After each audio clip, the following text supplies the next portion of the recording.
So hey guys, welcome to exam news. आज मैं CBSE की नहीं बल्कि नीट की एक इंपॉर्टेंट अपडेट आप लोगों को बताने वाला हूं, क्योंकि इस साल नीट में कुछ ऐसा हुआ जो हमारी सोच और हमारी उम्मीद से पूरी तरह से अलग है। क्या हुआ ऐसा, पहले एक सिनेरियो देख लेते हैं पूरी तरह से और कुछ चीज़ों का क्लैरिफिकेशन भी ढूंढने की कोशिश करेंगे।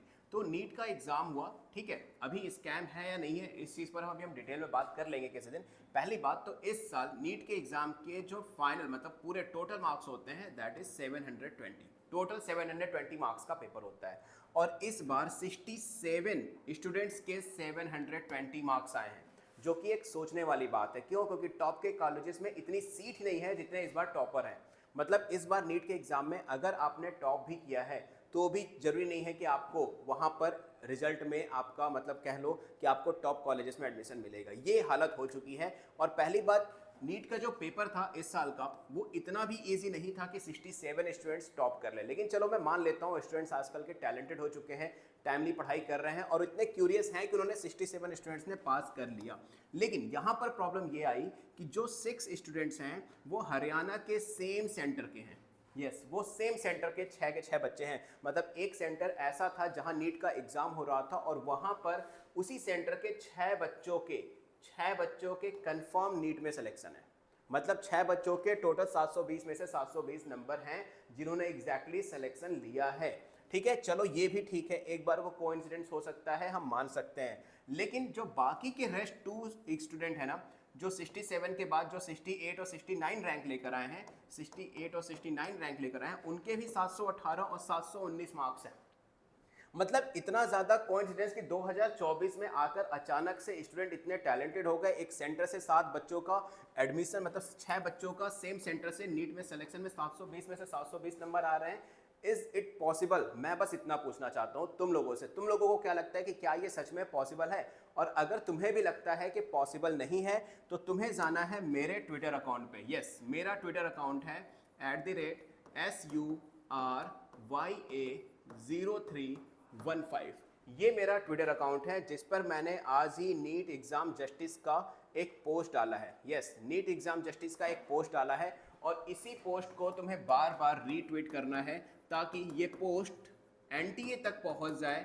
एनटीए तक टैग कर दिया है मैंने, उसको ऑलरेडी पोस्ट को कर दिया है, लेकिन फिर भी एनटीए तक ये बात पहुंच जाए ताकि एक बार हमें क्लैरिफिकेशन मिले कि एग्जैक्टली ये पॉसिबिलिटी बन रही है या नहीं बन रही है। खैर, बहुत लोग इस सपोर्ट में, हम सबको साथ मिलकर सपोर्ट करना है, क्योंकि कहीं ना कहीं जो एनटीए का ही जो डिसीजन होगा, एनटीए का ही डिसीजन होगा, वो हमारा फाइनल डिसीजन होगा। क्योंकि यहां पर अगर, अच्छा दूसरी चीज यहां पर ये भी याद रखना कि जो ट्विटर है वो SURYA0315, लिंक डिस्क्रिप्शन बॉक्स में मैं दे दूंगा, वहां से जाकर रीट्वीट जरूर करना है तुम्हें।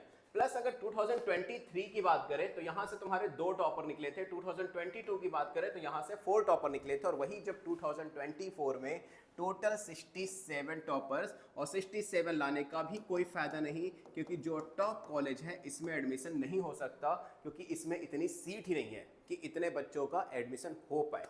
तो कहीं ना कहीं जो हुआ है वो इनके साथ भी हुआ है। अच्छा, इस चीज को लेकर एनटीए ने कहा कि ग्रेस मार्क्स दिए जा रहे हैं ना, एनटीए ने कहा कि ग्रेस मार्क्स दिए गए हैं कुछ बच्चों के, जिसमें 718 और 719 नंबर आए हैं, जो कि लॉजिकली तो पॉसिबल नहीं है, लेकिन चलो मैं मान लेता हूं ग्रेस मार्क्स दिए। तो इस केस में आपको एक चीज क्लैरिफाई भी तो करनी पड़ेगी, आपको क्लियर भी तो करना पड़ेगा, यानी बेसिस ऑफ ग्रेस मार्क्स क्या था, किस ग्रेस मार्क्स के बेसिस पर आपने दिया, इसकी ट्रांसपेरेंसी कौन रखेगा।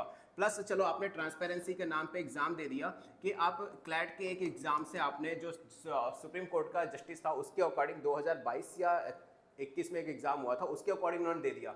तो उस चीज को तो क्लियर करो, कहाँ भाई वो अलग एग्जाम है, ये अलग एग्जाम है, दोनों का मार्किंग स्कीम, दोनों का सिलेबस सब कुछ सेम है। तो इस केस में एनटीए को पूरी तरह से एक क्लियर कट बात करनी चाहिए, क्लियर कट जस्टिस देना चाहिए कि एग्जैक्टली है क्या। और अभी न्यूज़ में ये भी सुनने में आ रहा है कि आप लोगों के जो नीट वाले बच्चे हैं इनकी जो काउंसलिंग होती है, जो काउंसलिंग होती है, इस काउंसलिंग को सुप्रीम कोर्ट ने शायद रोकने का आदेश देने वाली है, या हो सकता है 1-2 दिन में दे दे, जस्ट बिकॉज ऑफ जस्टिस, क्योंकि बहुत सारे बच्चों ने सीधा सीधा सुप्रीम कोर्ट में एप्लीकेशन डाल दी है। तो कहीं ना कहीं हम सबको भी इस चीज़ में उनका सपोर्ट करना चाहिए, क्योंकि कहीं ना कहीं जो गलत है वो गलत है। तो आपको कुछ भी नहीं करना है, मैंने ऑलरेडी आप लोगों को बताया कि आप कुछ मत करो, सिर्फ और सिर्फ ट्विटर अकाउंट पे जाओ और SURYA0315 ट्विटर पे जाकर आप रीट्वीट कर दो जो भी मैंने आज की डेट में ट्वीट किया है। तो मैं सूर्यप्रकाश मिलूंगा आप लोगों से नेक्स्ट वीडियो में। मैं हमेशा आप लोगों के साथ हूँ, जब 2 एग्जाम्स होने वाले थे सीबीएसई में तब भी, और आज जब नीट में एग्जाम गलत तरीके से कॉपियों के रिजल्ट आ रहे हैं तब भी। तो चलो मिलते हैं ट्विटर पे और वहाँ पर जल्दी से जल्दी रीट्वीट करते हैं ताकि ज़्यादा से ज़्यादा हमारी बात एक ऑर्गेनाइजेशन तक पहुँचे और वहाँ से कोई ना कोई सोल्यूशन निकले इसका। Good luck.